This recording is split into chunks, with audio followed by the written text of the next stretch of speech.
মানে জীবন, জীবন মানে যন্ত্রণা, মানুষ শুধু মানুষকে দেয় কুকুরমেরই মন্ত্রণা। লাইফ মানে জীবন, জীবন মানে যন্ত্রণা, মানুষ শুধু মানুষকে দেয় কুকুরমেরই মন্ত্রণা। এই কথায় তেলবাজি, খারাপ মানুষ ভদ্র সাজি, ন্যায্য কথা বলতে মানা, এই কথাটি সবার জানা। সকলের নাই পেটে ভাত, অনাহারে কাটে রাত, তাদের ভাগ্য ফিরবে কবে, ভালো মানুষ আসবে যবে। ডাউটার পাকার মিলে হয়ে গেছে একাকার, ভালো মানুষ ভালো নাই, আশাগুলো পুড়ে ছাই। কাজ নাই কর্ম নাই, কোথায় গেলে পাবো ঠাই, অর্থলোভী সমাজপতি, তাদের হাতেই তোমার গতি। মেশামেশি ভালোবাসা খালি খালি দিবে আশা, ভাবে সাবে বড় স্টার, ম্যানেজ করে হবে পার। ওরাই ম্যানেজ মাস্টার, ওরাই ম্যানেজ মাস্টার, ওরাই ম্যানেজ মাস্টার, ওরাই ম্যানেজ মাস্টার। লাইফ মানে জীবন, জীবন মানে যন্ত্রণা, মানুষ শুধু মানুষকে দেয় কুকুরমেরই মন্ত্রণা। লাইফ মানে জীবন, জীবন মানে যন্ত্রণা, মানুষ শুধু মানুষকে দেয় কুকুরমেরই মন্ত্রণা। মিছামিছি ভালোবাসা খালি খালি দিবে আশা, ভাবে সাবে বড় স্টার, ম্যানেজ করে হবে পার। ওরাই ম্যানেজ মাস্টার, ওরাই ম্যানেজ মাস্টার, ওরাই ম্যানেজ মাস্টার, ওরাই ম্যানেজ মাস্টার।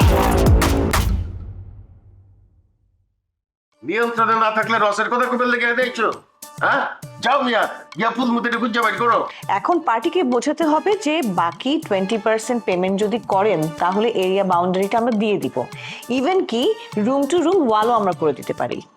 দুই পক্ষেরই না ধ্বংস অনিবার্য, মানে দুইটা পক্ষই মামলায় জড়ায় যাচ্ছে, কি পরিমাণে টাকা খরচ হবে উকিলের পেছনে কোনো ধারণা আছে? হ্যাঁ, যদি তোর অফিসে চাকরি করে জি তাহলে আমি আজকে তোর অফিসে যাবো। আচ্ছা ঠিক আছে আইসেন।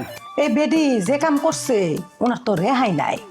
তুমি সাপের লিঙ্গরে পাও দিছো খালা। তোর বউরে তুই ঠিক কর, আর ওরে কিছু কইতে পারবি না। ওরে কিছু কইলে কিন্তু আমি তোরে দেখালাম কইতেছি। আমার বউ যেটা ছিল সেটাই নাম মাই, এবং আমার বউ আপনি হ্যাঁ সাবধানে রাখেন, আরে কিন্তু আমি একেবারে দেখ জাহাঙ্গীর, ফুলমতি, তুমি চলে গেলে আমি গাড়ি নিয়ে থাকুন, কেমনে থাকুন ফুলমতি? থাক, তুমি চিন্তা করো না, তুমি খালি পরিবার একটু দেখে রেখো। না গেলে কি করতে পারবো দিতাম না গালা। আপা অনুমান, আপা আমার কথা অনুমান, আপা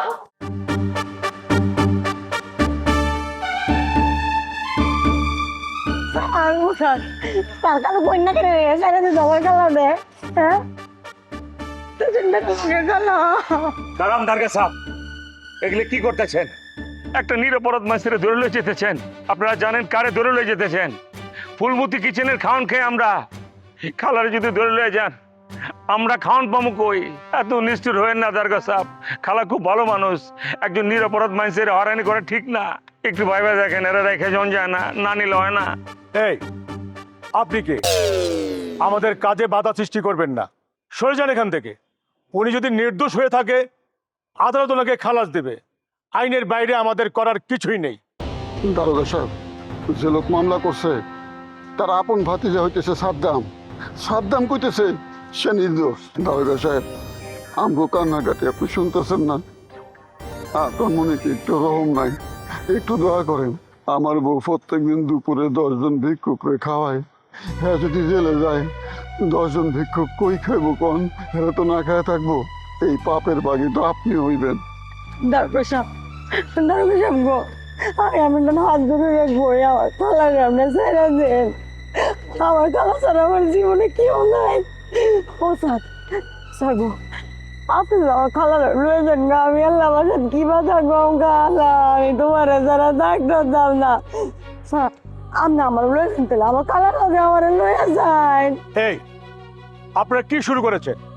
আইনের কাছে আবেগের কোনো দাম নেই। আমি আইনের বাইরে কিছুই করতে পারবো না। আপনারা নিজ থেকে যাবেন নাকি আমি খারাপ ব্যবহার করতে বাধ্য হব? ও পরিমাণ ও কুকা বাসায় যাও গা। তোমরা সামনে থাকলে আমার বুকটা একদম ফাইটে যাইতেছে গা কষ্টে। এটা হইছে আইনের লোক, আবার দৌড়ে যাচ্ছে, অঙ্কা ছাড়তো না।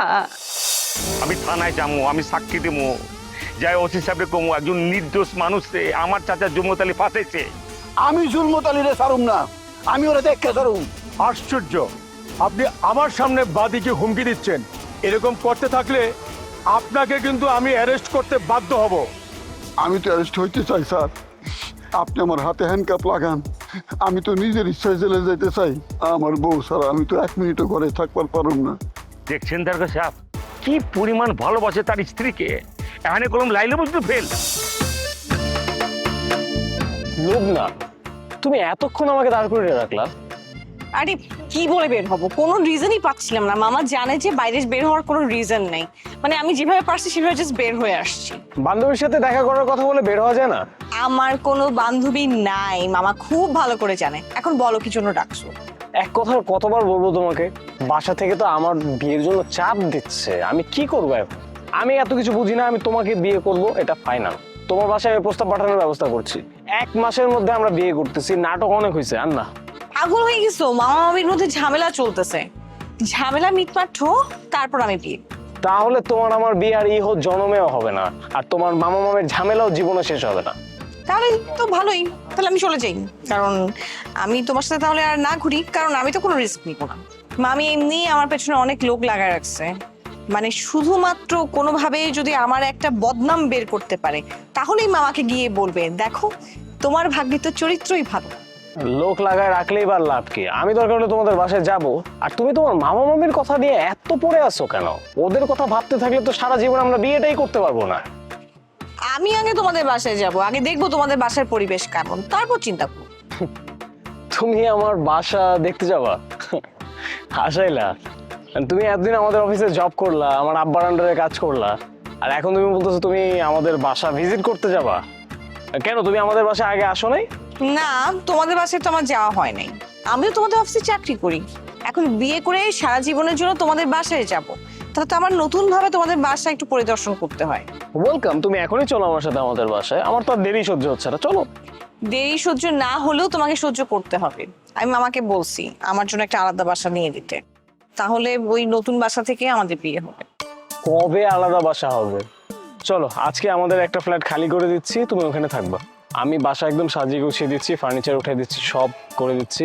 তুমি নিজের মতো থাকবা। তোমার নিজের বাসা হলে তখন আমারও যাতায়াত করতে সুবিধা হবে। প্রয়োজনে বিয়ে করে নিব। এই বিয়ে ছাড়া তোমার কাছে আর কোনো টপিক নাই? বারবার বিয়ে বিয়ে কথাটা শুনতে আমার একদম ভালো লাগে। তাহলে কি ভালো লাগে আপনার? আমার সঙ্গে ঘুরতে? কই ইদানিং তো আমার সেটাও ভালো লাগছে না, পুরোপুরি তোমাকে বিশ্বাসই করতে পারছি না। কি করলে বিশ্বাস করবা? কলিজাটা কেটে দিব? আরে তোমার জন্য তো আমি মরতেও পারি। যারা বেশি বেশি বলে তোমার জন্য আমি মরে যেতে পারি, কলিজাটা কেটে দিতে পারি, তাদের মধ্যে সবচেয়ে বেশি ঝামেলা আছে। টকেটিভরা সুন্দরী মেয়ে দেখলেই প্রেমে পড়ে যায়, তখনই বলে যে তোমার জন্য আমি মরতে পারি, তোমাকে আমি কলিজা কেটে দিতে পারি। তুমি যদি বুঝোই যে এত ঝামেলা আছে, তাহলে যাও, আমার সাথে ঘোরাঘুরি করার তো তোমার দরকার নাই। আরে বাবা, এত রাগ করার কি আছে? আমি তো এত রাগের কোনো কথা বলি নাই। এখন চলো কোনো একটা রেস্টুরেন্টে যাই, খুব ক্ষুধা পাচ্ছে। হ্যাঁ, রেস্টুরেন্টে তো যেতেই পারি আমরা, কিন্তু মানি ব্যাগটা আজকে ভুল করে আনি নাই, আমি তাড়াহুড়ার মধ্যে ভুলে গেছি। বিশেষ করে তোমার সঙ্গে যখন দেখা করতে আসি আমি তো পাগল হয়ে যাই, আমার মাথায় কিছুই থাকে না, কি রাখবো কি নিব কিচ্ছু মাথায় থাকে না। মানি ব্যাগ না এনে তুমি কতদিন থাকতে পারো সেটা আমি দেখছি। চলো আজকে আমি তোমাকে খাওয়াবো। আরে না না, সমস্যা নেই, আমি সানিকে কল করছি, ও টাকা পাঠিয়ে দিবে। আরে এত কিছু লাগবে না, পকেটে টাকা নিয়ে এসেছি, ব্যাগ হয়তো আনিনি। চলো চলো। ও কালা, কালাকে তুমি চিন্তা করো না, তোমার ঠিক হইতে একটা বাবরিরা লইবা মারাইছে যে বা যারা পরিকল্পনা হইরা আমার কালারে ফাঁসাইছে, ফাঁসে জেলের ভিতরে আনতেছে, তার বললাম রেহাই নাই, তার ওই খবর খারাপ হইরা স্যার মামা আমি প্রতিশোধ লইবাম কালা। স্যার, এরা প্রত্যেকে প্রতিশোধ নেওয়ার চেষ্টা করছে, এদেরকে গ্রেফতার করুন। ভাইয়া ওরা গ্রেপ্তারে ডরায় না, আপনারা কোনো আঙ্গগতা রাখলেন না। এই, আপনারা কি এখান থেকে যাবেন না আমি আরো কঠোর হব? আমার সাথে সাথে কেউ আসবেন না, ঠিক ঠায় দাঁড়িয়ে থাকবেন। এই চলো। কুকা তুই ভালো থাকিস, তোরে খুব মিস করবাম। ফুলমতি, তোরে স্যার আমি কেমনি বাঁচুম রে? আমি তোরে স্যার বাঁচুম না ফুলমতি। শুরু হচ্ছে কালো বেশি বললাম ডং করুন না যে আপনার ডং করলাম দারুকে সব বুঝাচ্ছে, মামা বললাম যেটা বেশি দিব। অনফাজলামি করবি না, অনফাজলামি করবি না, মিরাজ খারাপ আছে, জেলে যাওয়ার কথা আমার, আমি গেলাম না, ফুলমতি যেতেছে। আমি ভালো উকিলের বন্দোবস্ত করতেছি, জামিনের ব্যবস্থা খোকাবাই আপনারা করালন। আগে তোমার শাশুড়ে নাক বরাবর একটা ঘুষি মেরে রক্তাক্ত করবা, তারপর জামিনের ব্যবস্থা এমনি হইব। সকাল ঝামেলা অনেক বসে, আর বেশি ঝামেলা করে লাগতো না, সবার আগে আমার কালারে ছুটে আলুর লাগবো। পরিবানু বুদ্ধিমতির মতো একটা কথা কইছে, তোমরা যদি চাও পরিবানু আমি উকিলের লোকে কথা কয়া পারি। উকিল মুকিল কিছু বুঝি না, মায়ের বদলে মায়ের হইব, বৌদি আর শ্বশুরে বাঁচাইতে পারবো না, আর মারামারিতে যান না তো, এখন খালারে মুক্তকরণের চেষ্টা করেন। কালো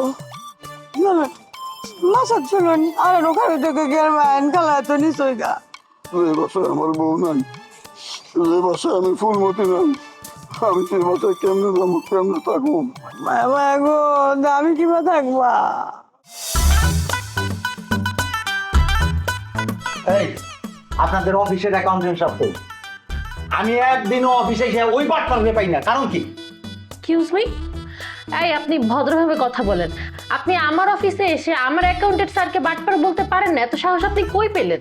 আমার সাহসের অভাব নাই। আমার জমির উপরে বাড়ি বানাইছে, অর্ধেক টাকা দিয়ে এখন তাল বাহানা শুরু করছে। আমি আসলেই নানা ধরনের বাটপারের কথা কন, এটা তো আমি মানবো না। এখন ফ্ল্যাট তেমন বিক্রি হচ্ছে না, দ্যাটস ওয়াই কোম্পানি একটু ঝামেলায় পড়েছে। 2-4টা ফ্ল্যাট বিক্রি হলেই আপনি আপনার টাকা পেয়ে যাবেন। টাকার জন্য অধৈর্য হলে তো আপনি আপনার টাকাটা পাবেন না। আপনি ফ্ল্যাট বিক্রি করে আমার টাকা পরিশোধ করবেন, এমন তো কথা ছিল না। আমার জমি নেওয়ার সময় যে দাম ছিল, এখন তো সেই জমির দাম দ্বিগুণ হয়ে গেছে। আপনি কি দ্বিগুণ টাকা পরিশোধ করবেন? দেখুন স্যার, এসব ডিলিংস এর ভিতর আমি নেই। এসব ডিলিংস করেন লুবনা ম্যাম। আপনি লুবনা ম্যামের সাথে কথা বলবেন। ওই মহিলার সাথে কথা কয় কি লাভ? আমি তো মালিকের সাথে কথা বলবো। মালিকটা খুব ভালো ছিল, এখন শুনছি মালিক আর অফিসে বসে না, এখন বসে তার ছেলে। ওই বাটপারটা কই? ওই বাটপারের সাথে আজকে দেখা করে তারপর আমি অফিস থেকে যাব। কি ব্যাপার? আপনি এখানে এভাবে চিল্লাচিল্লি কেন করছেন? এটা ভদ্রলোকের অফিস, কোনো বাজার না। আপনি কথা বলবেন একদম ভদ্রভাবে বলবেন। আর এত বড় সাহস আপনি কোথায় পেলেন? আমার বসের ছেলেকে আপনি বাটপার বলছেন? তুমি কে? তোমার সাথে তো আমি কথা বলবো না। আমার জমির উপরে বিল্ডিং কইরা আমারে টাকা দিচ্ছ না, আমি অফিসে আসলেই তুমি গরম দেখাচ্ছ। আমি তো তোমার এই বাহাদুরি সহ্য করবো না। আপনার টাকা কিস্তিতে প্রদানের এগ্রিমেন্ট করা হয়েছে, এন্ড 3 কিস্তিতে আপনার অর্ধেক টাকা কিন্তু পরিশোধ, বাকি টাকাটাও আপনাকে পর্যায়ক্রমে পরিশোধ করে দেওয়া হবে। হ্যাঁ, আমরা সরি যে কিস্তির টাকাটা 1 মাস ডিলে হয়ে গেছে, কিন্তু তার জন্য তো আপনি অফিসে এসে অফিসটা মাথায় তুলে নিতে পারেন না। আপনি তো রীতিমতো অন্যায় কাজ করছেন। আমি অন্যায় করতেছি? এত বড় কথা, আমি আজকেই যে মামলা করব। কি মামলা করবেন? করেন না যান, তখন কিন্তু আপনি নিজেই বিপদে পড়ে যাবেন। কারণ কোম্পানি ডিফল্টার হলে কোর্ট রায় দেবে কোম্পানিকে অল্প অল্প করে টাকা পরিশোধ করে দেওয়ার জন্য, আর আমরা কোর্টের নির্দেশ অনুযায়ী টাকা পরিশোধ করব। তখন কিন্তু আপনার কিছু করা থাকবে না।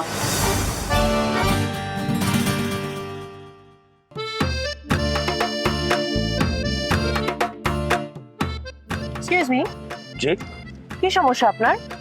কি মনে করেছেন আপনার চালকে আমি ধরতে পারবো না? আপনার কার সাথে আমি ধরতে পারবো না? Are you mad? এই পাগলের মতো কি বলছেন আপনি? মানে আমি আপনার সাথে কি কারসাজি করব? সামান্য একটু উপকার করছেন তাই বলে কি আমার মাথা কিনে নিছেন নাকি? কি ভাবছেন আমি আপনার প্রেমে পড়ে যাব? এত সহজ? দেখেন, আমি একজন ডাক্তার। আমাদের দেশে ডাক্তার কারা হয় নিশ্চয়ই খুব ভালো করে জানেন। উফ, কি জ্বালায় পড়লাম। এই শুনেন, আপনি ডাক্তার, ইঞ্জিনিয়ার, জজ, ব্যারিস্টার যা খুশি হন, তাতে আমার কি? আমি তো আপনার ধারে কাছেই নাই। কে বলেছে ধারের কাছে নেই? আরে আপনি তো আমার পিছে পিছে লেগে আছেন, যাকে বলে আঠার মতো লেগে থাকা। স্বপ্নে না? ও, বুঝতে পারছি, মানে আপনি আমাকে নিয়ে স্বপ্ন দেখেন, তাই তো? আপনি হয়তো জানেন না, বাস্তবে আপনার কাছ থেকে আমি যোজন যোজন দূরে থাকি। প্লিজ প্লিজ, আপনি আমার সাথে গায়ে পড়ে কথা বলতে আসবেন। আসলে আপনি এমন একজন মেয়ে, আপনি তো কথাই বলতে পারেন না, কথায় কথায় ঝগড়া করেন। আমি ঠিক মতো কথা বলতে পারি না?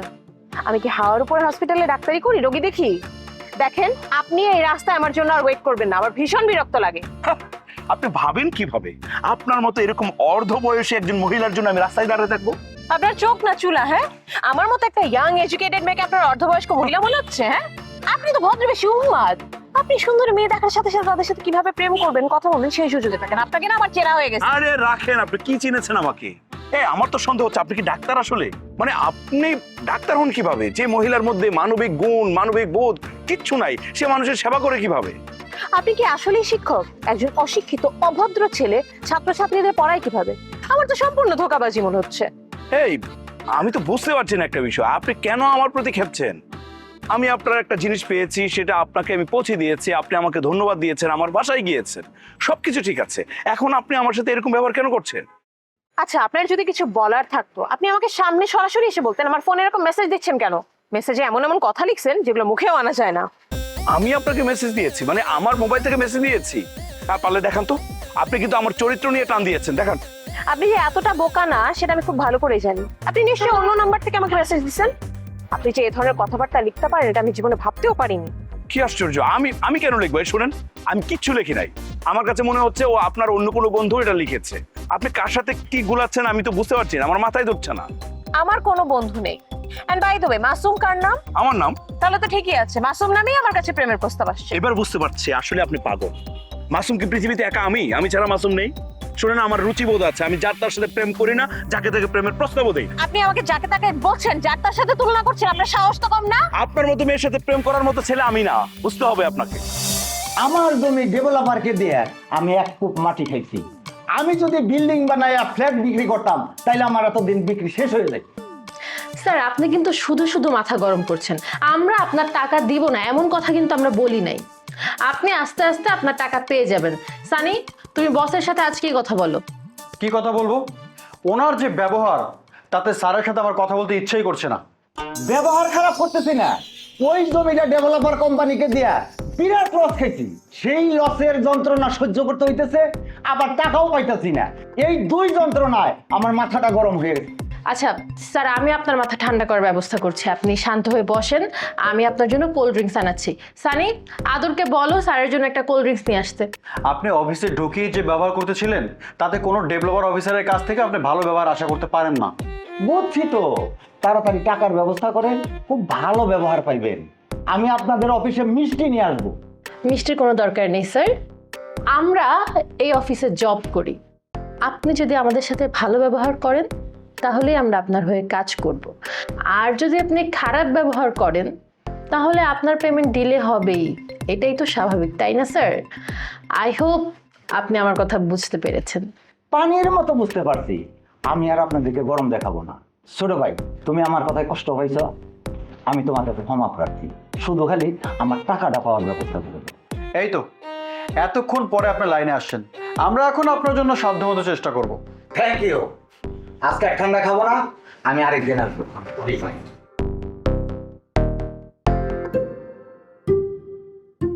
আমি না আসলে আজকে যে কি হতো এখানে।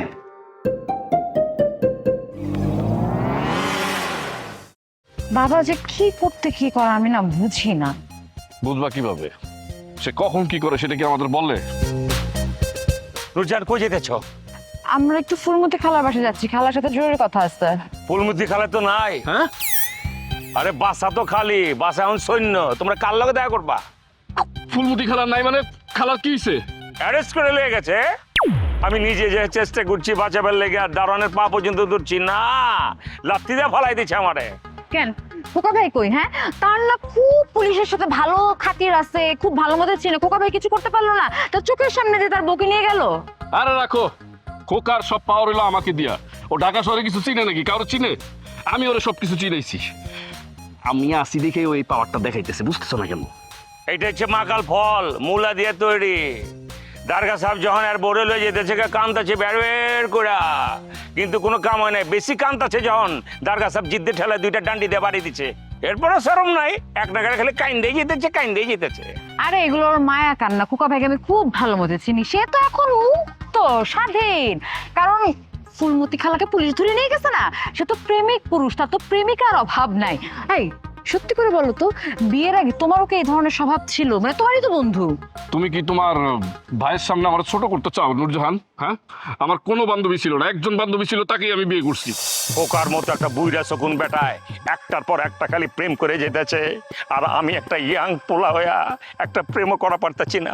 প্রেমের কথা বাদ দিলাম, একটা বিয়ে তো করা পারতাম, মায়া পাইতেছি না। পাইবেন কেমনে? আপনার প্রেম ভালোবাসা নিয়ে কথা বলেন আপনারা। আমি গেলাম, আমার থানায় গিয়া খালার সাথে দেখা করতে হবে। এই দাঁড়াও, কি? তুমি একা যাবে কেন? আমিও যাবো থানাতে, আমার যাওয়াটা জরুরি। আমি গেলে থানায় খালা একটু সাহস পাবে। ইস, আব্বা খালা কত বড় ক্ষতিটা করলো। খালার কোনো ক্ষতি করে নাই তো, ক্ষতি করছে তোমার আব্বা তার নিজের। আমার খালা তখন জেল থেকে বেরোবে, একজন নেত্রীর মতন বেরোবে, মানুষ তার নেত্রীর মতন সম্মান করবে। আর তোমার আব্বাকে কি করবে জানো? তোমার আব্বাকে বলবো একটা কাপুরুষ, কারণ সামান্য একটা হোটেল ব্যবসায়ীকে সে জেলে দিছে। আসলে তো আমার চাচাটা কাপুরুষ, ওনার নিজের স্বার্থ ছাড়া কাউরে চেনে না। আমার মনে হচ্ছে কত বড় আঘাত দিচ্ছে, এগুলো তোমার জানা নাই। আপন চাচা বাতিজার লগে এরকম ব্যবহার করা পারে, এটা আমার জানা নাই, পৃথিবীতে দেখি নাই। তুমি যেমন তোমার চাচাও তেমন, একই তো, তাই না? তোমরা তো মানুষের ভালো দেখতে পারো না, তোমরা তো সারা জীবন মানুষের ক্ষতি করতে চাও। মানে তুমি তোমার চাচার ক্ষতি করবা, তোমার চাচা তোমার ক্ষতি করবে, এটাই তো হয়ে আসতেছে। আর কি শুরু করলা তোমরা? মানে আপনারা কি মানে বিতর্ক প্রতিযোগিতা শুরু করছেন? তাহলে আপনারা বিতর্ক প্রতিযোগিতা করেন, আমি একটু খালার সাথে দেখা করে আসছি। না না না, আমিও যাব। তোমার যখন ঠিক হবো না, এত বড় অপরাধ তুমি করা পারো না। বাবার শত্রুর লগে হাত মিলাইবা, না না না, এটা ঠিক না। চাচা হলে খুব কষ্ট পাবো, আমার চাচার এই কষ্ট আমি সহ্য করা পারবো না। সাদ্দাম ভাই, আপনি আমার সামনে নাকা কান্না করেন না তো, আপনি কেমন মানুষ এটা আমি খুব ভালো করে জানি। আপনি আবার আমার সামনে অভিনয় করেন, চলো নুরজান। বাপে একজনের জেলে পাঠায়, মায়ে যেতে চেহারা ছাড়াইবার লেগা, কি নাটক! সাপ হয়ে দংশন করে, ও যায় আবার জারতাছে। আচ্ছা, আপনি কোন কারণে, কোন যুক্তিতে, কোন লজিকে আমাকে এতক্ষণ ধরে অপমান করছেন বলেন তো? আপনি আপনার নাম দিয়ে আমাকে উল্টাপাল্টা কথা লিখেছেন, তার কারণে আমি আপনাকে সাবধান করতে এসেছি। আমি লিখছি মানে? আপনি কি কোনো প্রুফ দেখাতে পারবেন? দেখান তো, পারলে দেখান। অবশ্যই দেখাতে পারবো, দেখতে চান আপনি? হ্যাঁ অবশ্যই অবশ্যই, দেখি। দেখেন এটা কে লিখছে। আই লাভ ইউ রিমঝিম, প্রথম দেখাতেই তোমার উপর ফিদা হয়ে গিয়েছিলাম, তোমাকে ছাড়া আমি বাঁচতে পারবো না, লাভ ইউ। হ্যাঁ সবই ঠিক আছে, লেখা ঠিক আছে, কিন্তু নাম্বারটা তো আমার না। আপনি মাসুম, যে মাসুম নাম সেভ করেছেন, দেখেন, কল দেন আপনি, আমাকে কল দেন। এটা কোনো কথা বললেন? আপনি তো বিরাট চালাক, আপনি অন্য নাম্বার থেকে নক করছেন, সেটা তো আমি আগেই বললাম। ওফ, আপনাকে আর কতবার বলবো? দেখেন আমি আপনাকে শুরু থেকে পছন্দ করি না, আর যেহেতু আপনাকে আমি পছন্দ করি না, আপনাকে কেন আই লাভ ইউ বলবো বলেন তো? দেখেন, আপনি ডাক্তার মানুষ, এসব পাগলামি বাদ দিয়ে আপনার রোগীর সেবা করেন, দেশ আপনার কাছে অনেক কিছু আশা করে। আপনি আমার চিন্তা বাদ দেন তো। আপনি তো আসলেই দুষ্ট লোক। আপনাকে নিয়ে আমি চিন্তা করবো? এই দেশে কি ছেলের আকাল পড়ছে? Come to the point. একদম সত্যি কথা বলছেন, দেশে আসলে ছেলের অভাব নাই, ছেলের অভাব নাই, কিন্তু ভালো ছেলের অভাব আছে। এই মাসুমের মতো ভালো ছেলে অলিতে গলিতে পাওয়া যায় না।